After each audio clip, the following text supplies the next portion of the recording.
Balita sa rehiyon, higit 1,000 magsasaka sa Mountain Province ang tumanggap ng tig-5,000 pisong cash assistance sa ilalim ng Rice Farmers Financial Assistance o RFFA program ng Department of Agriculture.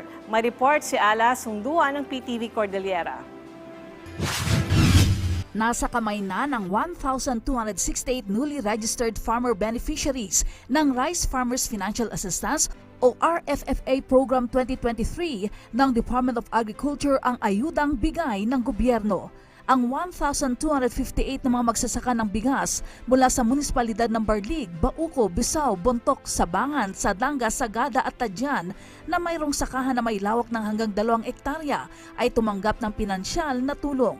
Ito ay sa pamamagitan ng RFFA Distribution Caravan sa bayan ng Bontoc na pinumunuan ng mga kinatawan ng DA Cordillera at opisyal ng probinsya kamakailan lamang. Una nang nabigyan ng kalintulad na tulong ang 110 na benepisaryo sa bayan ng Paracelis at Natoni noong May 21. Rice Competitive Enhancement Fund Rice Farmers Financial Assistance Program extends cash assistance to rice farmers to provide relief from the immense losses you suffered from the previous calamities. Nagpapasalamat naman ang mga opisyal ng Montañosa sa 6.89 million pesos cash assistance na ipinamahagi sa mga magsasaka sa kanilang probinsya.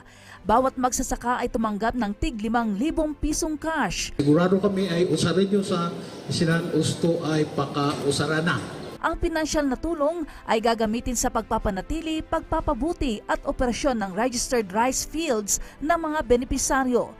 Hinimok din ng gobernador ang mga magsasaka na hindi pa rehistrado sa DARFFA program na magparehistro na upang makatanggap ng benepisyong nabanggit.